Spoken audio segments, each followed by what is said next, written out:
예, 잘 오셨습니다. 하나님 말씀 같이 보도록 하겠습니다. 신약성경 요한복음 21장 25절, 지난주에 이어서 예수님의 주요 행적 살펴보도록 하겠습니다. 신약성경 요한복음 21장 25절 말씀, 신약성경 186쪽 전후를 보시면 되겠습니다. 찾으셨나요? 아직 못 찾으셨어요?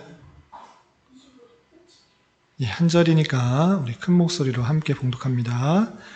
예수께서 행하신 일이 이 외에도 많으니 만일 낱낱이 기록된다면 이 세상이라도 이 기록된 책을 두기에 부족할 줄 아노라. 아멘. 우리가 창세기부터 시작해서 지난 시간까지 예수님께서 오신 구약 창세기, 그 다음에 구약 중간기 시대, 그리고 지난주에 예수님께서 행하신 여러 가지 행적들에 대해서 살펴보았습니다. 우리가 방금 읽은 것처럼 예수님께서 행하신 일들이 너무나 많기 때문에 낱낱이 기록하기도 너무나 많은 그런 일들이지만 우리가 꼭 알아야 될 내용들이 복음서에 잘 기록되어 있으니까 복음서를 통해서 예수님께서 어떤 일들을 행하셨는지 살펴보는 그런 시간을 가지려고 합니다. 지난 시간에 예수님께서 행하신 주요 행적 1에 대해서 배웠는데 그것을 다 하기 못했으니까 오늘 이어서 나머지 예수님께서 행하신 행적들 두 번째 시간을 살펴보도록 하겠습니다.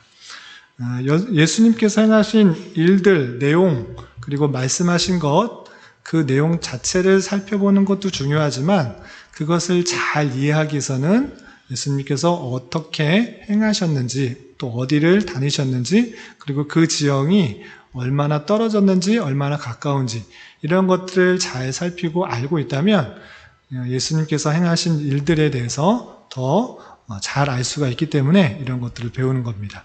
그래서 그냥 말씀 자체 그 내용들을 잘 아는 것도 중요하지만 그 배경과 그 지형과 또 지리적 위치를 잘 배우는 그런 시간이 되었으면 좋겠습니다.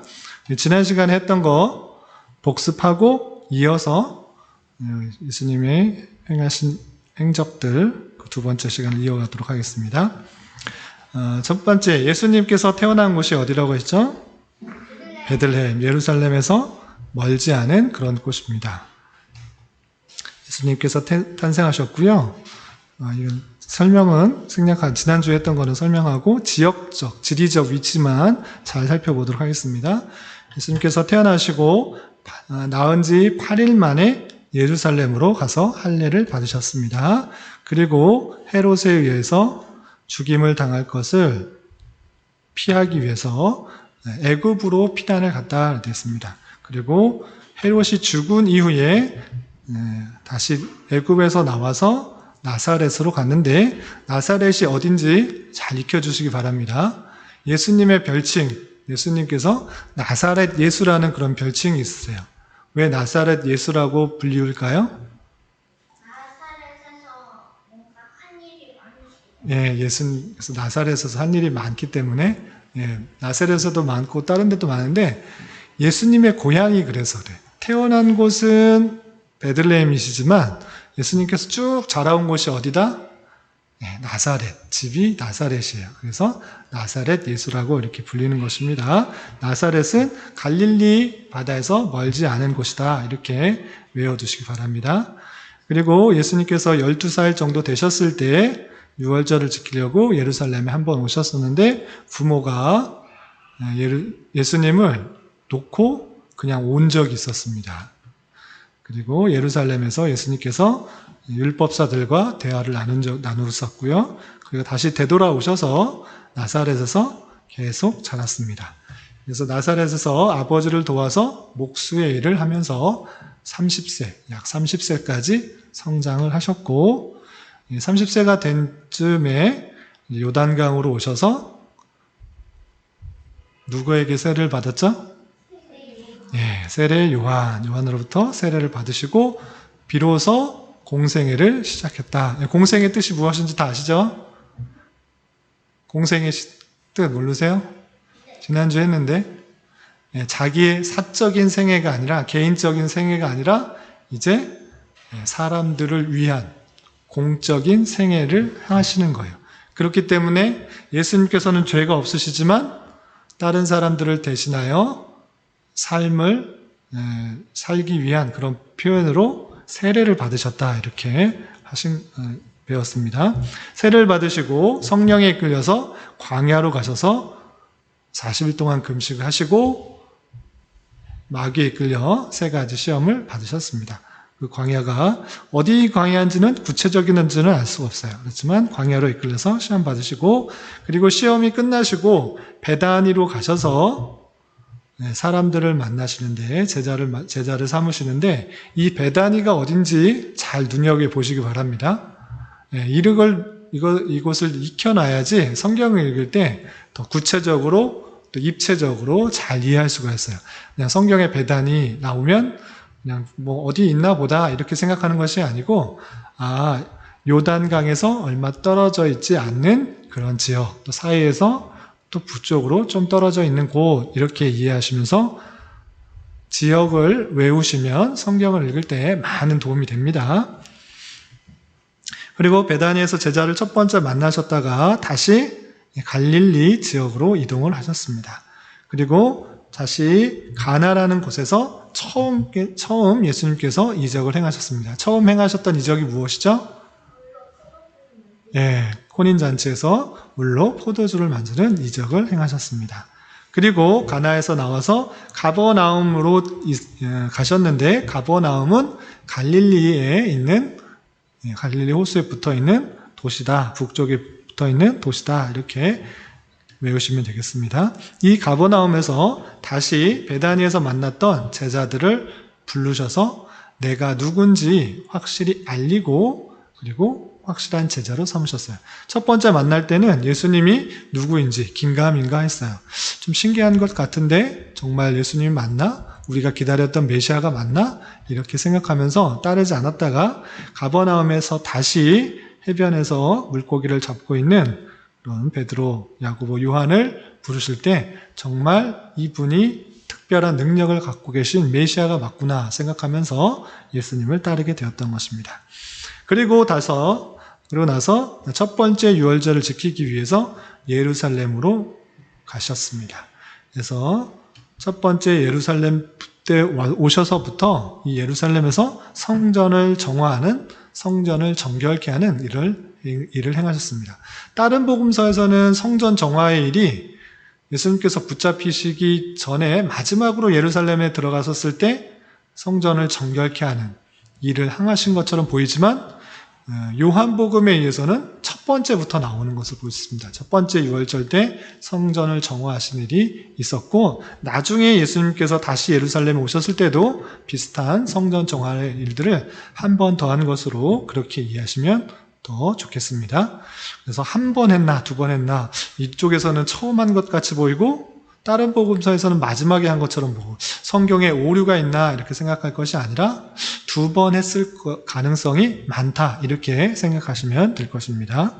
그리고 성전을 정화하신 다음에 유대지방으로 가셔서 복음 전파를 여러 마을에서 하셨습니다. 그리고 사마리아 여인을 만나서 사마리아인과 여인과 대화를 나누면서 참으로 예배하는 것이 어떻게 예배드리는 것인가를 잘 설명해 주었습니다. 오늘날에 있어서 특별히 코로나로 인하여서 예배당에 모이지 못하는 안타까운 상황이 있을 때 우리는 꼭 예배당에 나와서 예배를 드려야 되는가 아닌가 이런 여러 논쟁이 있을 수 있는데 물론 예배당에 나와서 함께 말씀을 듣는 그 자세가 좋은 것이고 합당한 것이지만 그것보다 더 선행되어야 되는 것은 이 자리에 있고 없고가 중요한 것이 아니라 정말 영과 진리로 예배드리고 있는가 성령을 힘입어 하나님 앞에 내가 꿇어 엎드려 나아가고 있는가 이것이 중요한 것입니다. 그래서 수가에 있는 사마리아 여인을 통하여서 참되게 예배하는 것이 무엇인지를 잘 알려주었습니다. 이 사마리아가 어디 있는지 잘 봐두세요. 사마리아 유대 사이에 사마리아라는 그런 성이 있었던 것입니다. 그리고 사마리아 수가성에서 다시 이제 갈릴리로 올라갔습니다. 갈릴리로 가셔서 제자들 병을 고쳐주시고 다시 나사렛으로 돌아오셔서 계시는데 고향에서는 한 30년 동안 그 잘하는 것들을 쭉 봐왔기 때문에 자신이 메시아다라는 것들을 그 고향 사람들은 인정하지 않았어요. 그래서 냉대를 받았어요. 저 사람이 어떻게 메시아냐, 하나님의 아들이냐, 우리를 구원할 자냐, 저 사람 아버지 요셉 내가 다 아는데 목수 일을 하고 있는 그 사람의 아들인데 무슨 하나님의 아들이냐, 이렇게 말을 하면서 고향 나사렛에서는 냉대를 받아서 거기서는 많이 이적이나 많은 능력들을 행하지 않으셨어요. 그리고 다시 가버나움 지역으로 이동했습니다. 가버나움 자주 나오죠. 가버나움 잘 지역 외우세요. 갈릴리 바다 북쪽병에 있는 그런 도시다 생각하시면 됩니다. 가버나움으로 이동하셔서 또 갈릴리 지방을 두루 여행하신 후 다시 가버나움으로 돌아오셨어요. 그리고 각종 병을 고치셨습니다. 그리고 그 갈릴리에서 많은 사역들을 행하셨습니다. 세리 마태를 제자로 부르시고 중풍병자, 혈루병자, 맹인, 귀신 들린 말 못하는 사람을 고치시는 그런 많은 기적과 이적들을 행하셨습니다. 그리고 나병 환자, 백부장 하인 고치시는 일들, 많은 일들을 행하셨습니다. 그리고 나서 많은 사역을 하신 다음에 예루살렘으로 다시 올라가셨어요. 또 6월절이 돌아왔기 때문에 이스라엘 백성들은 6월절은 아주 큰 명절이었기 때문에 매년 6월절이 되면 예루살렘 와서 하나님 앞에 제사를 드렸습니다. 그렇기 때문에 두 번째 해가 되어서 공생에 시작한 지 두 번째 해가 되어서 예루살렘으로 다시 올라갔었습니다. 그래서 거기에 있던 38년 된 병자를 고치시는 일이 있었고요. 다시 고치신 이후에 가버나움으로 복귀하여서 여러 가지 일들을 하셨는데 가버나움으로 복귀하셔서 또 팔복산이라는 팔복을 전했던 그 산에 오르셨고요. 거기서 12제자를 정확하게 세우셨습니다. 그리고 거기서 복음을 전파하셨고 산상수훈을 전하셨고 산에서 내려오셔서 다시 가버나움으로 내려오셨습니다. 그리고 나인성으로 돌아오셨는데 나인성은 어딘지 좀 잘 봐두세요. 나인성은 나사렛에서 남쪽, 동남쪽에 있는 그런 지역입니다. 그래서 거기서 나인성의 과부의 죽은 아들을 살려내셨고 죄 지은 한 여인이 예수님의 발에 향유를 부음받은 그런 곳입니다. 그리고 또 갈릴리 이곳저곳을 두루 다니면서 복음을 전파하셨고요. 그리고 게네사렛에서 배를 타고 거라사라는 곳으로 가셨습니다. 폭풍을 만났으나 폭풍을 잠재우신 일도 하셨고요. 거라사에 군대 귀신 들린 사람을 고치신 일이 있었습니다. 그리고 거라사에서 사람들이 환대를 안 해주자 다시 가버나움 지역으로 이동을 했습니다. 가버나움 자주 나오죠. 그리고 가버나움에서 여러 가지 사역을 하셨는데 회당장 야이로의 딸을 살려내시기도 하고 베드로의 장모의 열병을 고치시기도 하고 손 마른 사람을 고치시기도 했습니다. 여기까지가 지난주 배웠던 내용이고 오늘은 이제 나사렛 일대에서 사역부터 예수님께서 십자가에 달려 돌아가시기까지 사역을 쭉 한번 살펴보도록 하겠습니다. 순서는 다 5대5더라도 여러 가지 복음서에서 나오는 여러 가지 사건들을 성경학자들이 이 순서대로 하는 것이 이 순서대로 했을 것이다 라고 정리해 놓은 것이니까 쭉 살펴보면 될 것이고, 그리고 중요한 것은 내가 익숙하게 들었던 지역, 그 지역이 실제 지도에 어디쯤인가, 얼마나 떨어졌는지, 그 근처에는 어떤 것들이 있는지를 눈으로 익혀두고 잘 외워두면 그러면 나중에 성경 읽을 때 많은 도움이 됩니다. 여기는 어디서 가깝다, 또 어느 지역에 가깝다, 이 지역이 사막이다, 또는 강가다, 이런 것들을 잘 알 수 있는 것입니다. 잘 보시고 그 지역을 또 지형과 함께 외워두시기 바랍니다.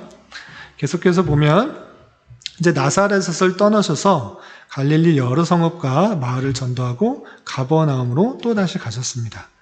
그리고 벳세다 빈들로 가십니다. 벳세다 들녘 혹시 기억나는 거 있으세요? 벳세다 들녘에서 어떤 일이 있었는지? 벳세다 들녘, 벳세다 빈들. 가버나움에서 배를 타고 벳세다 빈들로 가셨는데 벳세다에서는 아주 유명한 사건이 있습니다. 그것은 다름 아니라 예수님께서 복음을 전파하시고 또 많은 기적과 이적들을 행할 때 수많은 무리들이 따라다녔어요. 그래서 이 벳세다 빈들, 벳세다 들판에서 사람들을 쭉 앉혀놓고 먹을 것을 찾아봤는데 먹을 것이 많이 없었죠. 그런데 한 소년이 가져다 준 한 끼 분량의 먹을 것을 가지고 축사하시고 나눠주었더니 모두 몇 명이 먹었을까요? 5,000명. 남은 것을 거두니 12강주리가 되었다. 이런 내용을 아주 잘 들어보셨을 것입니다. 시오도 들어봤죠? 이 곳이 어딘가 그냥 성경에서 그냥 오병이어는 아는데 이곳이 어딘가 이런 것들을 입체적으로 아는 것이 성경을 이해하는데 많은 도움이 됩니다. 이것이 벳세다 들녘인데 이 벳세다 들녘은 갈릴리 북쪽에 있는 그런 들판 중에 하나입니다. 그래서 갈릴리 북동쪽에 모서리 부분에 있죠. 거기에 강을 따라 내려오는 그 길에 넓은 들판이 있는데 그곳에서 5,000명을 먹이신 것이다. 이 지역을 잘 외워두시기 바랍니다. 그리고 나서 5,000명을 먹이신 이후에 제자들을 먼저 배를 태워보내서 게네사렛이라는 곳에 보내게 돼요. 그리고 예수님은 따로 한적한 곳에서 기도하시다가 밤중에 그들을 물 위를 걸어서 그들과 함께 가죠. 이때 물 위를 걸을 때 베드로가 뭐라고 했을까요? 진짜 저도 뛰게 해달라. 자도 걷게 해달라. 그래서 예수님처럼 물 위를 걷다가 주변에 바람이 불고 풍랑이 불고 물결이 치는 것을 보면서 두려워해서 어떻게 됐죠? 빠지게 되었어요. 그래서 예수님을 보는 것이 아니라 주변 상황을 보게 됐자 빠지게 된 믿음이 연약해진 그런 모습을 질책하는 모습도 살펴볼 수 있습니다. 이곳이 오병이어 기적, 벳세다 들녘에서 마친 후에 게네사렛으로 이동할 때 있었던 일입니다. 그 지역을 잘 봐두시기 바랍니다. 게네사렛은 어디인가 할 때 가버나움 서쪽 편에 있는 서남쪽에 있는 그런 지역이다. 이렇게 외워두시면 되겠습니다. 이것도 열심히 잘 외워두면 나중에 기회가 어떻게 될지 모르겠는데 기회가 되면 성지 여행, 예루살렘 여행 갈 때 이런 것도 한 번씩 보면서 이 유적지를 한 번씩 볼 수도 있는 기회가 있을 수도 있습니다. 그런 것들을 희망하면서 이것들 배워놓으면 좋을 것 같아요. 그리고 게네사렛 지역에서 또 평상체로 온 병자를 고치시는 일이 있었고요. 또 그 이후에 게네사렛에서 다시 가버나움 지역으로 가십니다. 이 가버나움 지역이 자주 나오는 것을 볼 수 있습니다. 이 가버나움 지역을 잘 외워두시기 바랍니다. 그리고 나서 가버나움에서 베니게로 가셨다 이러는데 이 베니게라는 말 들어보셨어요? 베니게라는 말. 그리고 두로와 시돈 한 번씩 들어보셨을 수도 있는데 이 두로와 시돈 지역에 있는 곳이 이 베니게예요. 그래서 지중해와 만나 있는 해상 도시, 항구 도시, 그래서 베니게라는 곳인데 이곳으로 가셔서 또 복음을 전파하시고 수로보니게 여인, 유대인이 아니고요, 수로보니게라는 그런 이방인의 여인의 딸을 고쳐주시는 일을 행하셨어요. 유대인에게만 복음을 전파하신 것이 아니고 곳곳에 하나님의 택하신 백성에게 부르시기 위해서 이곳저곳을 부지런히 열심히 다니시는 예수님의 사역을 살펴볼 수 있는 것입니다. 그리고 베니게에서 데가볼리로 가셨다라는 표현이 있는데 데가볼리라는 곳 많이 못 들어봤죠. 그래서 어딘지 잘 모를 수 있는데 이 데가볼리라는 곳은 그러니까 요단강의 동편에 있는 고원 쪽 지역입니다. 그래서 보시면 데가볼리가 요단강 동쪽편에 있는 그런 고원 쪽에 있는 한 지역이다 이렇게 이해하시면 되겠습니다. 그래서 베니게를 떠나서 데가볼리로 가셨고 다시 또 갈릴리 호숫가에서 가셔서 많은 병자를 고치셨습니다. 그리고 이 데가볼리 지역에서 어떤 일이 있냐면 귀 먹고 말 더듬는 자가 있었어요. 귀가 잘 들리지 않고 말 더듬는 자가 있었는데 에바다 열려라 이러는 예수님의 말씀을 통하여서 그 병이 고쳐지는 일이 있었던 것입니다. 그리고 다시 돌아와서 갈릴리 지역으로 돌아와서 오병이어만 있는 것이 아니고 칠병이어 들어보셨어요? 칠병이어 처음 들어보셨어요? 시온이도 처음 들어봤어요? 오병이어만 있었던 것이 아니고 예수님께서 그 비슷한 이적을 또 행하셨어요. 예수님께서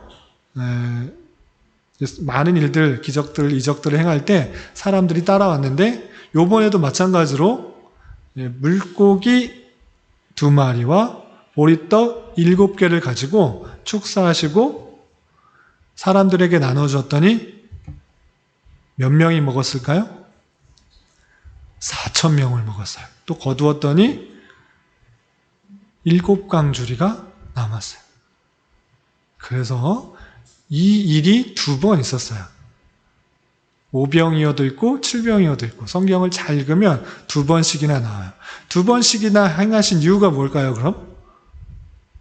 왜 그랬을까요?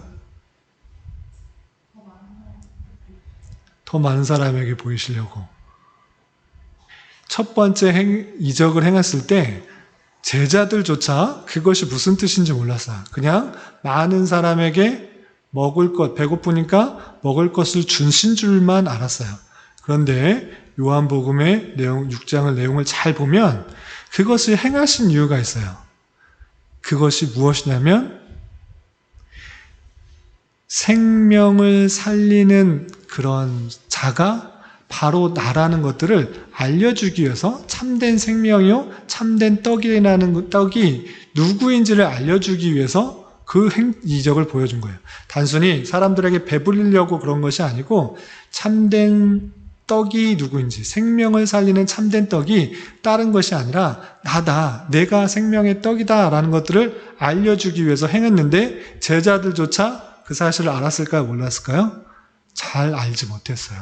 그것이 무엇을 뜻하는지 알지 못해서 그것을 다시 한번 행했던 거예요. 재미있는 사실 하나 알려줄까요? 예수님께서 태어난 곳이 어디라고요? 베들레헴. 베들레헴의 뜻이 무엇일까요? 혹시 알아요? 성경책을 잘 읽어보면 나와 있는데 베들레헴 뜻은 떡의 집이에요. 떡의 집. 베이트레헴. 베이트가 집이고 레헴이 떡이에요. 떡집이라는 뜻이에요. 떡집이 무슨 뜻일까요? 떡 파는 집. 그냥 떡 파는 집이라고 할 수도 있는데 가만히 생각해보면 그곳에서 누가 나셨어요? 예수님께서 나셨어요. 그리고 예수님께서 오병이어, 칠병이어 기적을 행하시고 또한 예수님께서 잡혀 돌아가시기 전날 밤에 좀 이따 하시겠지만 마지막 만찬 때 떡을 주면서 이건 뭐라고 그랬죠? 내 몸이다 이렇게 말씀하셨어요.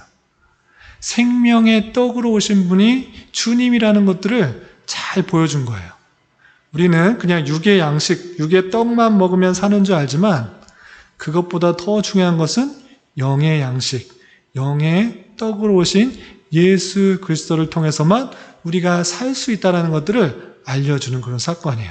그래서 칠병이요, 예수님께서 신비한 기적을 행하시고 먹을 것 우리 고민 안 해도 된다, 이것을 알려주기 위한 것이 아니라 또는 어떤 한 소년의 기특한 정성, 기특한 헌금, 이것을 말하려고 하는 것이 아니라 오병이와 칠병이어의 기적의 내용은 예수님께서 생명의 떡이 되어주신다는 것들을 확실히 알려주고 나로 말미암아 영이 살아날 수 있다라는 것들을 보여주기 위한 사건이에요. 아시겠죠? 칠병이어도 행하셨습니다. 이것도 나중에 한번 성경 읽을 때 천천히 살펴보시기 바랍니다. 그리고 여섯 번째, 가이사랴 빌립보에서부터 예루살렘과 베다니 일대 사역, 여러 가지 돌아다니시면서 많은 사역들을 했는데 그 행적들을 쭉 살펴보도록 하겠습니다.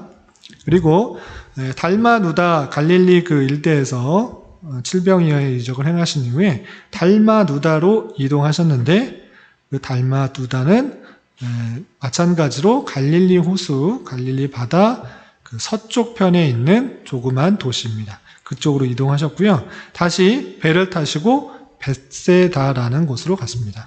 벳세다 우리 아까 배웠죠? 벳세다 들판에서 오병이 행했던 그 지역입니다. 그곳에서 맹인을 고치시고 그리고 그에게 마을에 들어가서 소문내지 마라. 마을에 들어가지 말라 이렇게 표현했습니다. 한편으로는 예수님께서 많은 이적들을 행하셨는데 사람들에게 그 나은 소식을 전파하라고 했을까요? 아니면 전하지 말라 이렇게 말을 했을까요? 시온이? 네? 오타가 많이 있습니다. 교환에 오타가 많이 있어요. 예수님께서 자신의 때가 아직 이르지 않았을 때는 그 많은 기적들을 행한 것, 이적들을 행한 것들을 주변 사람들에게 많이 전파하지 말라 이렇게 표현을 했어요.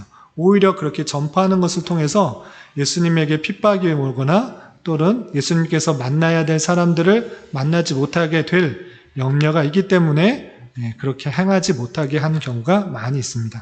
마찬가지로 벳세다에서 맹인을 고치셨는데 마을에 들어가지 말라 이렇게 표현했는데 왜 그랬는가 했을 때는 그렇게 소문이 나면 많은 사람들이 나를 신비한 사람으로 여기고 또 왕으로 세우려고 하는 그런 모습들이 먼저 올까봐 아직 때가 이르지 않아서 이렇게 하지 말라 이렇게 표현했던 것입니다. 그리고 그 이후에 빌립보로 가셨는데 가이사랴 빌립보는 어디냐라고 했을 때는 그 벳세다 지역에서 한참 위쪽에 북쪽에 있는 지역입니다. 이렇게 외워두시면 눈으로 잘 익혀두시기 바라고요. 그리고 빌립보에서 변화산으로 갔습니다. 변화산이라는 산이 성경책에 나올까요? 안 나올까요? 네, 안 나옵니다. 그냥 한 산 또는 높은 산으로 올라가셔서 기도하실다 이런 표현이 있는데 그곳에서 예수님께서 아주 흰 옷, 영광스러운 모습으로 변화되셨고 엘리야와 모세와 같이 있는 변화된 모습으로 보였기 때문에 그냥 흔히들 변화산이라고 합니다. 그런데 성경에 높은 산이라고 이런 표현이 있었기 때문에 이것이 빌립보 위쪽에 있는, 여기는 조금 안 나오는데 빌립보 위쪽에 보면 헬몬산이라는 곳이 있습니다. 만년설이 있는 높은 산, 가장 높은 산인데 높은 산이라고 해서 그쪽이 혹 변화산이 아닐까 이렇게 생각하는 분도 있습니다. 근데 정확하진 않아요. 그냥 높은 산이라는 것과 빌립보와 가까이 있다라는 추측에 근거하여서 변화산이 헬몬산이라고 주장하시는 분도 있고요. 그리고 어떤 것인지는 잘 알지는 못합니다. 하여튼 변화산에서 기도하러 올라가셨고요. 그곳에서 영광스러운 모습으로 변화하신 사건이 있었습니다. 그리고 다시 가버나움으로 가셨습니다. 가버나움이 계속 나옵니다. 변화산을 떠나서 가버나움으로 가시고 오는 도중에 귀신 들린 소년을 고치셨습니다. 그리고 이곳에서 성전세 논쟁이 일어났습니다. 가버나움 해변에 있을 때 어떤 그 성전세 받는 사람이 예수님한테 따졌어요. 예수님은 왜 성전세 안 내느냐? 너희들은 성전세 냈는데 왜 예수님은 왜 안 내냐? 예수님은 사람 아니냐? 이렇게 따지기 시작했어요. 그래서 예수님이 어떻게 하셨을까요? 성전세 냈을까 안 냈을까요? 안 냈어요? 그럼 어떻게 했어요? 모르겠어요? 됐다? 됐다. 네. 성전세를 물고기를 잡아서 물고기 입을 열어봤더니 거기 돈이 나오게 했어요. 그래서 그 돈을 가지고 내게 하셨던 것을 볼 수 있습니다. 이런 것도 있었고요. 또 다시 요단강을 그쪽을 지나서 요단강을 건너서 유대 지경에 이르러서 큰 무리의 병을 고치셨다라고 했습니다. 유대는 넓은 지역에서 정확히 어느 지역인지는 알 수 없어요. 그래서 유대 지경에서 따라다니는 많은 사람들, 큰 무리들의 병을 고치시는 일들을 계속 하셨습니다. 그리고 그곳에서 다시 사마리아로 건너가셔서 요단강을 건너서 사마리아로 건너가셨습니다. 이제 사마리아에서 10명의 나병 환자를 고치셨고, 이제 사마리아 위치 이제 안 잊어버릴 수 있죠. 사마리아. 그리고 다시 예루살렘으로 가셨습니다. 예루살렘에서 날 때부터 맹인된 사람을 고치셨습니다. 이때 실로암 못에 가서 씻게 하심으로 고치셨는데 일부러 그때가 안식일이었는데 진흙에다가 침을 뱉어서 흙을 이겨서 눈을 붙이고 실로암 못에 가서 씻어라. 그러면 나을 것이다. 이렇게 말을 했어요. 왜 그랬었을까요? 예수님께서 그냥 나으라 하면 눈이 나아질 텐데 왜 진흙에다가 침을 뱉으셔서 이겨가지고 눈에 붙이고 그리고 실로암 가서 씻으라 이렇게 표현하셨을까요? 왜 그러셨을 것 같아요? 예수님께서 힘이 부족하셔가지고 그렇게 꼭 방법을 취하셔야 했을까요? 예수님께서 도망가실 시간이 필요했어요? 그것이 아니고 바람같이 사라지려고? 제가 먼저 힌트를 드렸는데 안식일이라는 표현을 만쳤어요. 이때가 안식일이었어요. 안식일 날 사람을 고치고 또 구원하시는 일. 그거 안 들키려고 쌩 도망간 거죠? 아니요. 그게 아니고 일부러 그냥 말씀으로 그냥 고치실 수도 있는데 죽은 사람도 살리시는 분이신데 굳이 흙을 이겨서 눈에 붙이시고 실로암 가서 씻어라 이렇게 안 해도 되는데 안식일에 사람을 살리는 것, 구원을 하는 것, 그리고 안식일의 주인이 나라는 것, 안식일은 사람을 위해 있다라는 것들을 알려주시기 위해서 일부러 그렇게 행하신 거예요. 아시겠어요? 네, 그렇게 주일 안식일 날 일을 행하심으로 병을 고치시고 또 사람들, 특별히 바리새인들한테 그런 것으로 인해서 책망을 받았지만 그들의 잘못된 안식일이 왜 있는지를 알지 못하고 그냥 안식일에 일을 안 하면 된다. 그러니까 병 고치면 안 된다. 이렇게 생각하는 사람들의 잘못된 생각을 고쳐주시기 위해서 이렇게 행하신 것입니다. 그리고 나서 베다니로 가십니다. 베다니 우리 잘 배웠죠? 처음으로 예수님께서 광야에서 시험 받으시고 첫 번째로 제자들을 만났던 곳이 이 베다니입니다. 베다니는 요단강 근처에 있는 사해 근처에 있는 요단강 동쪽편에 있는 곳입니다.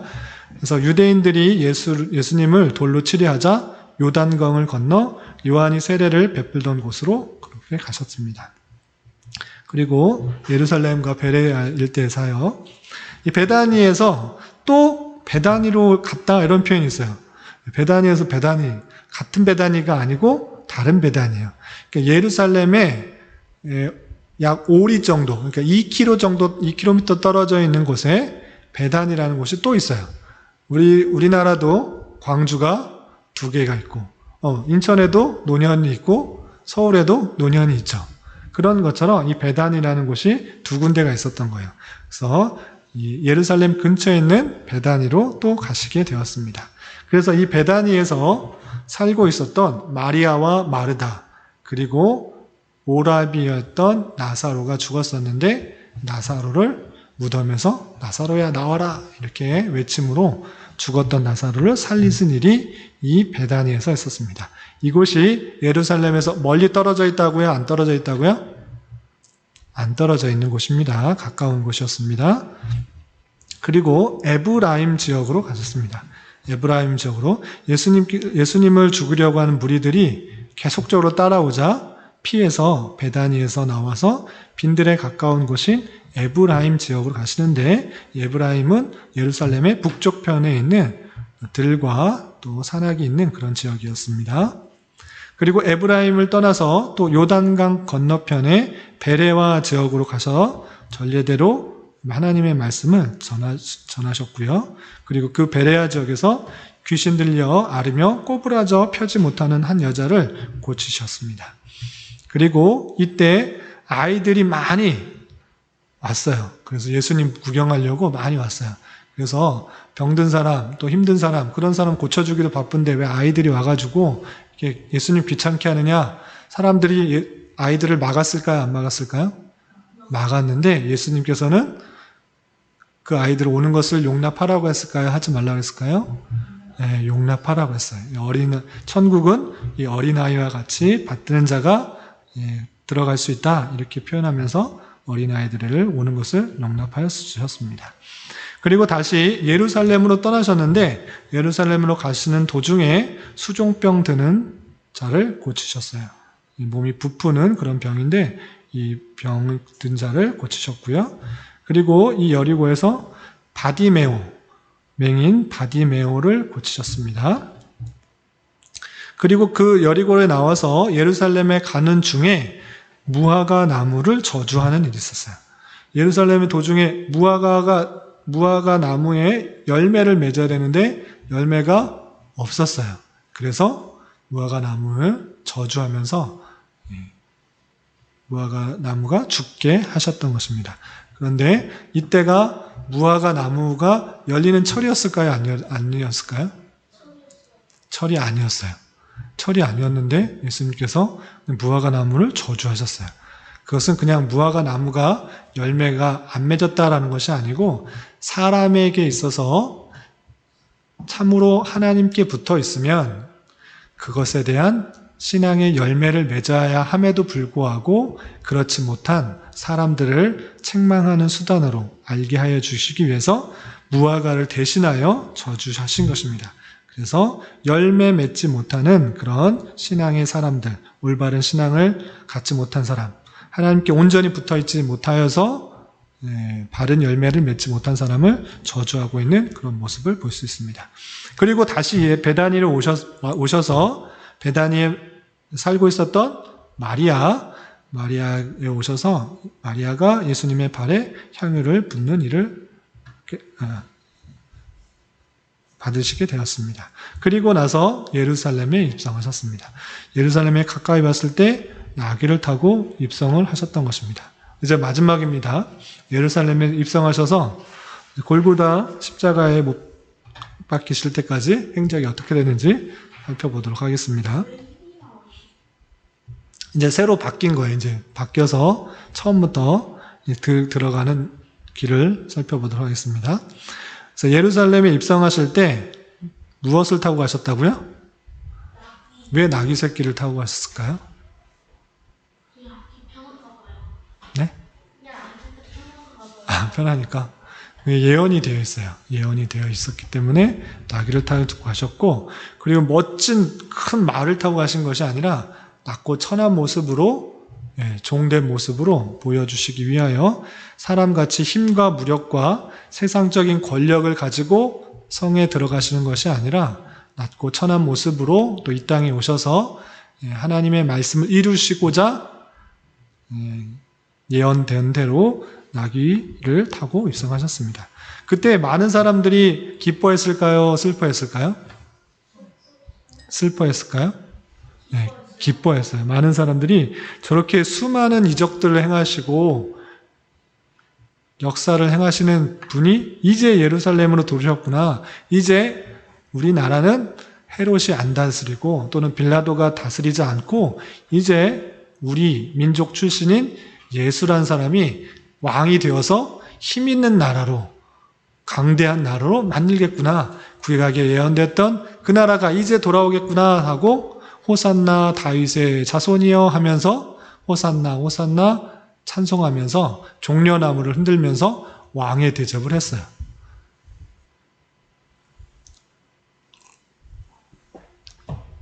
그런데 백성들의 기대는 이 땅에 하나님의 나라가 세워지는 것, 예루살렘과 유대가 온전히 힘 있는 나라가 되는 것을 꿈꿨지만 예수님께서는 이 나라의 이 땅에 하나님의 나라를 온전히 다시 회복하는 것을 하기 위해서 오신 것이 아니었습니다.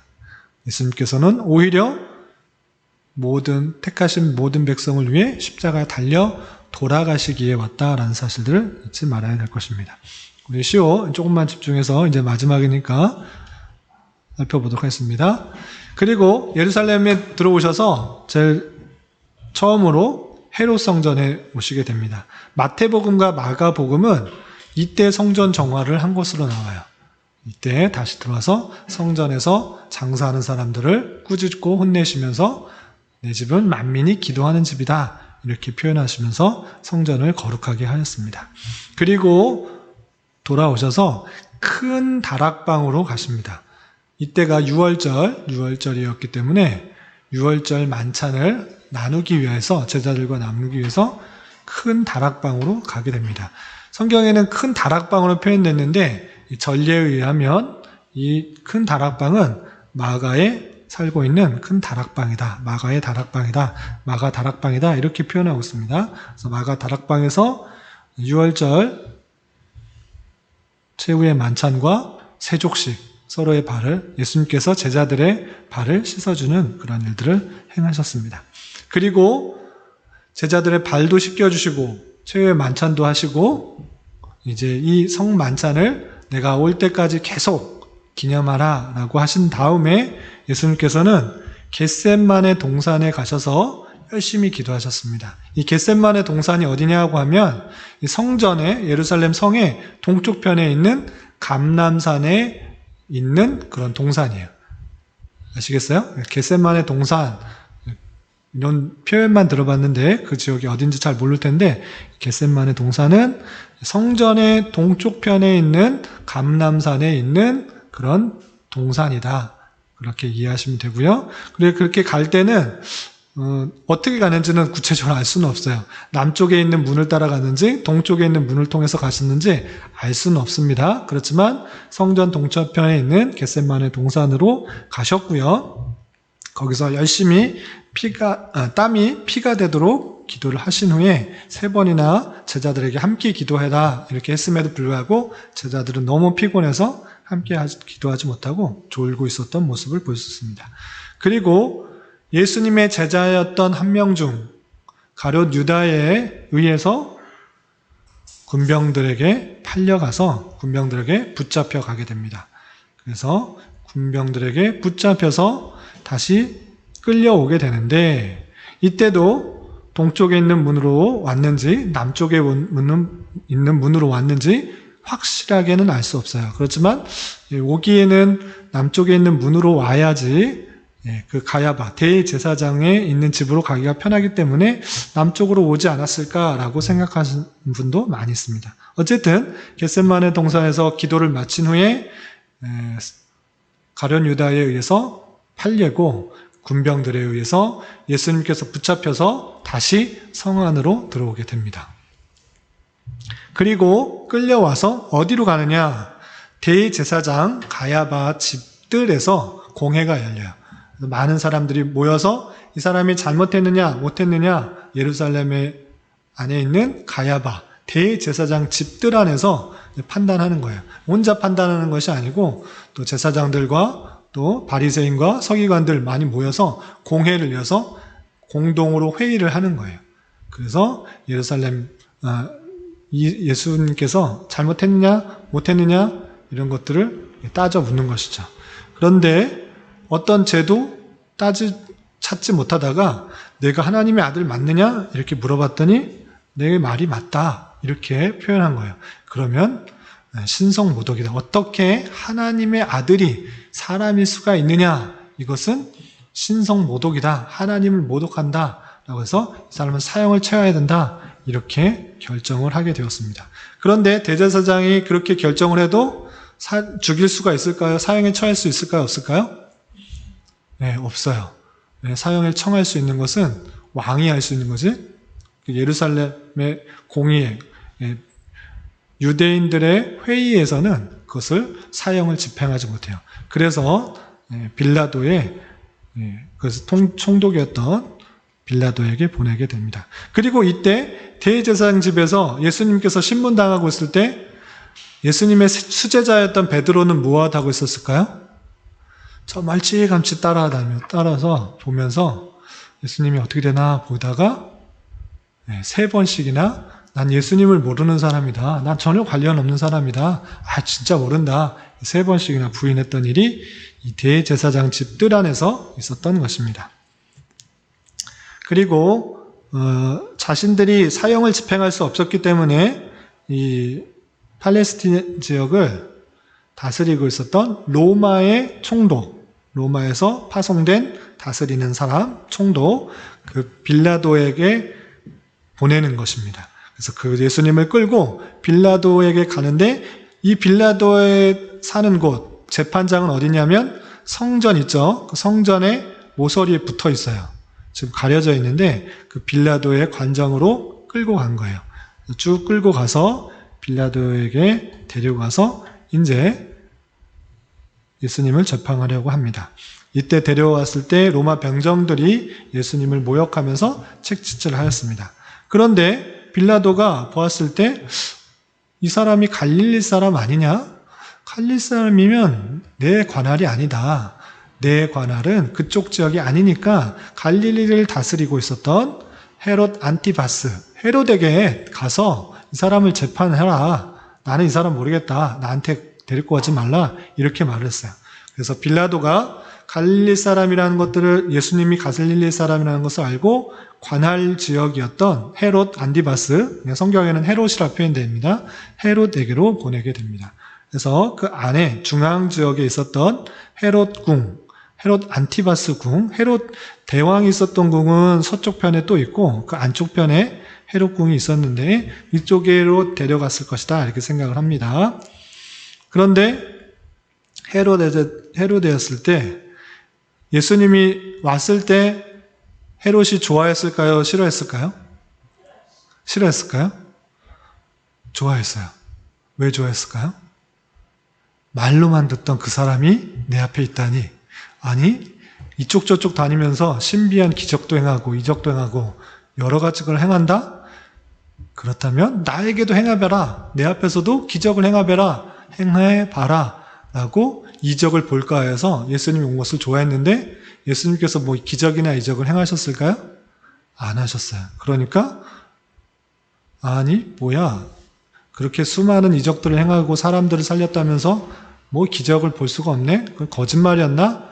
예수님이 왕이라더니 전 거짓말 기적을 행하는 사람이었더니 거짓말이었군 하면서 조롱하고 희롱하고 모욕하면서 홍포를 입혀서 그냥 네가 왕이냐? 너 왕의 옷을 입어라. 빛난 옷을 입혀서 다시 희롱하고 빌라도에 또 다시 보냈어요. 이 사람 나 상관없다. 알아서 하십시오 하고 로마 총독이었던 빌라도에 또 다시 보내게 돼요.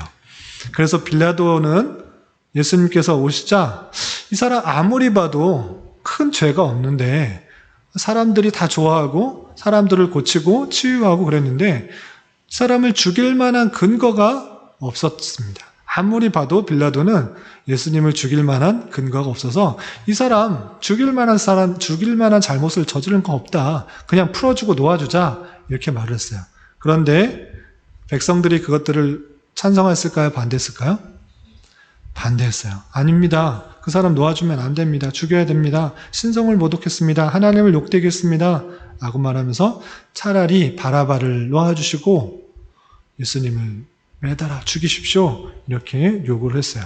그래서 빌라도는 그래? 어쩔 수 없다. 너희들이 요구한 거다. 너희들이 죽이라고 했다. 그러면 나는 이 죽음과는 무관하다라고 하면서 나는 죄가 없다라고 하면서 손을 씻었어요. 네. 그렇게 무관하다라고 얘기하고 손을 씻으라는 것은 그렇게 하나님을 보여주기 위해 하는 건데 실제로 집행을 했기 때문에 책임이 있는 거죠. 예. 빌라도에게 고난을 받으사 했을 때 빌라도 자체는 그것을 거부를 했습니다. 사도신경에 빌라도에게 고난을 받으사 했는데 빌라도 자체 그 사람에 있어서는 나는 이 사람 죄가 없다고 생각은 했으나 그가 빌라도 총독으로서의 권한을 가지고 책임을 집행하는 자로서 그 일들을 행했기 때문에 그가 책임이 없다라고 해서 책임이 없어지는 것이 아닙니다. 그렇게 돼서 온전히 그가 죄가 없다고 하면 그것을 자기가 그 권위에 따라서 무죄로 석방해야 되는데도 불구하고 그렇지 않고 남들의 요구에 의해서 집행을 했기 때문에 십자가의 형을 집행했기 때문에 책임이 있는 것이죠. 그래서 십자가 빌라도에게 고난을 받으사 할 때는 빌라도에 있는 권한에 의해서 고난을 받아서 십자가에 달려 돌아가신 것으로 그렇게 이해하시면 되겠습니다. 군중들이 백성들이 계속적으로 바라바를 놓아주고 예수님을 십자가에 돌아가게 해라 이렇게 요구를 해서 어쩔 수 없이 빌라도는 그래 그렇다면 뭐 그렇게 해라 하면서 나는 무관하다 하고 손 씻으면서 책임지지 못할 그런 행동을 행하게 된 것입니다. 그래서 예수님을 십자가에 못 박히도록 그대로 방종하고 관망했던 그런 모습이 있는 것입니다. 그래서 예수님께서 이때 당시 계속 채찍질을 당하시고 군병들에게 짓밟히시고 맞으시고 또 침뱉음을 당하시고 이렇게 해서 십자가를 원래는 죄인이 끌고 갔어야 되는데 이것을 끌고 갈 수가 없었어요. 그래서 그 주변에 있던 구레네 사람, 구레네는 아프리카 북쪽에 있는 그런 지역인데 구레네 시몬에게 대신 너 이거 예수가 못 들고 가니까 끌고 가라 해서 구레네 시몬이 대신 지고 골고다로 갔습니다. 근데 골고다가 여러 사람의 의견이 있는데 예루살렘 성 북쪽편에 있는 지역이 있다라고 하는 분도 있고 아니면 성 바깥쪽에 있는 높은 언덕이 있다 이렇게 표현하는 곳이 있습니다. 정확하게는 알 수는 없습니다. 그렇지만 해골이라는 뜻의 골고다 언덕으로 끌고 가서서 십자가에 못 박히셔서 대속사역을 다 이루시고 돌아가셨습니다. 이렇게 예수님께서 태어나셔서 많은 곳을 돌아다니면서 복음을 전파하시고 또 치유하시고 또한 이방인에게도 또 하나님의 택하신 백성을 구원하시고 또 결국은 우리의 죄 때문에 십자가에 달려 돌아가시는 사건들을 살펴볼 수 있습니다. 전체적으로 어떻게 지나가는지 흐름을 잘 살펴볼 수가 있어야 되고 중요한 몇몇 지역은 잘 외우셔서 성경을 읽을 때 이 지역 들어봤다 이렇게 알 수가 있으면 좋겠습니다. 이 내용을 통해서 어떻게 적용해야 될까 꼭 알아야 될 3가지 점을 생각하고 또 마치도록 하겠습니다. 첫 번째, 주님께서 왜 이 땅에 오셨는가? 그 이유는 우리 스스로의 힘으로 우리 스스로의 능력으로 주님의 율법의 요구를 만족시킬 수 없는 죄인이기 때문에 우리의 죄의 값을 담당하시기 위해서 이 땅에 오셨다라는 사실들을 잘 알아야 될 것입니다. 그리고 주님께서 우리를 위해 고난과 고통당하신 것에 대해서 잊지 말고 늘 감사 찬송해야 될 것입니다. 우리가 죽어야 되는데 내가 죽어야 되는데 죄의 값이 사망인데 내 대신 십자가에 달려 돌아가서 갖은 고난과 수모, 고통 그 모든 것들을 당하실 뿐만 아니라 주님과 관계가 끊어지는 그 사망의 관계까지 다 당하신 것, 내 대신 당하셨다는 사실들을 알고 주님께 늘 감사 찬송을 해야 될 것입니다.